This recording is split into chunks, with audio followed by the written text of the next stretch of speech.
Out in the natural world, there's this incredible, high stakes drama playing out every single second. It's called predation, and it is, without a doubt, one of the most powerful forces that shapes life on this planet. So today, let's dive right into that. So, how do you win that game? I mean, for countless creatures out there, this is the question they face every single day. Survival? It's not just about finding food or a place to sleep. It's about making sure you don't become someone else's dinner. And this constant push and pull, it's a massive engine for change. So let's break down how this whole thing actually works. All right, so first things first, we need a solid definition. What exactly is predation? I mean, this is an interaction that's happening literally everywhere, from the deepest parts of the ocean all the way to your own backyard. Okay, so at its very core, it's a simple but, let's be honest, pretty brutal transaction. One organism, the predator, hunts, kills, and eats another, the prey. Simple as that. It's all about one organism's survival depending directly on consuming another. It's really just a transfer of energy, right? It fuels the predator, and in the process, it completely shapes the lives of both the hunter and the hunted. So yeah, this whole interaction really just boils down to two main characters, right? You've got the predator, who is always on the hunt for its next meal, and then you've got the prey, whose entire existence is basically focused on avoiding that exact fate. It's this perfectly balanced and totally interdependent relationship. Okay, but here's where it gets really interesting. This constant chase, it isn't just a daily drama. It's actually the driving force behind something way, way bigger. To really get how predation can shape an entire species, we have to talk about this brilliant concept called natural selection.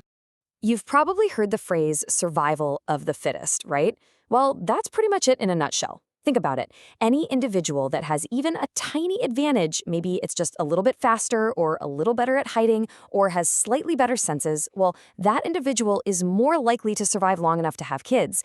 And when they do, they pass those winning traits on. It's as simple as that. And this constant pressure is what sparks what biologists call an evolutionary arms race. It's an amazing concept. For every new trick a predator comes up with, the prey has to evolve a countermove. It's this epic back and forth that plays out over thousands, even millions of years, and it drives incredible, mind-blowing changes on both sides. All right, so let's dive into the predator side of this arms race. How do they evolve to get better and better at hunting? What's in their toolkit?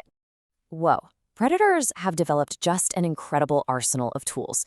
We're talking about the obvious stuff, right? Like sharp teeth and claws, but also just pure athletic power, unbelievable speed and strength. Then you get the tactical stuff, like camouflage for the perfect ambush, or venom to take down their prey.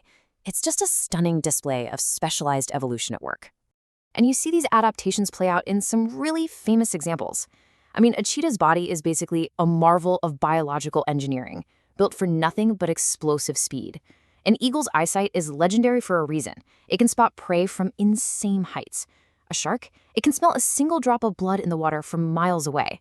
And then there's the owl, whose feathers are designed for completely silent flight. So cool.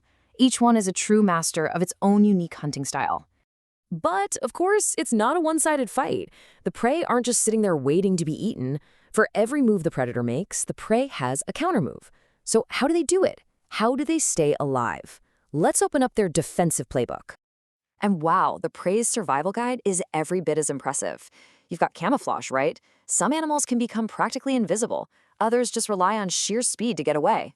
Then you have the physical stuff, like hard shells or sharp quills. Some even use bright colors as a warning sign that basically screams, hey, I'm poisonous. You do not want to eat me. And sometimes, the best defense is just hanging out with your friends. Safety in numbers. And what's so cool is just how different these strategies can be. Take a stick insect. Its best defense is to literally do nothing. Just look like a twig. Genius. A porcupine, on the other hand, is basically a walking pincushion, a really painful meal for any predator that gets too close. A deer's number one tool is speed. And for little fish, swimming together in a giant school can totally confuse a predator and give everyone a better shot at getting away. Okay, and that brings us to what might be one of the cleverest, most fascinating defenses out there: mimicry. This is basically the art of deception. It's when an organism gets a huge advantage just by looking like something else. It is an absolutely ingenious evolutionary trick. So there are basically two main types. First, you have Bayesian mimicry. This is a total bluff. A completely harmless hoverfly evolves to look just like a stinging bee, so predators that have learned to avoid bees will leave the hoverfly alone too. Pretty smart, right? Then you have Müllerian mimicry. This is where a bunch of different harmful species, like various poison dart frogs, all evolve to look alike. This just hammers the message home to predators. This color pattern means danger. It's like they're all part of the same warning campaign, and it benefits every single one of them. Okay, so this whole endless arms race is a pretty cool story, but why does it actually matter? What's the big picture here? What are the consequences of this constant battle for the whole planet? Well, it turns out this interaction is absolutely fundamental. Predation is what keeps prey populations from getting out of control and just overwhelming their environment. It maintains the delicate balance and the health of the entire ecosystem. It's one of the main engines of evolution, driving all that diversity and creating the incredible adaptations we've been talking about.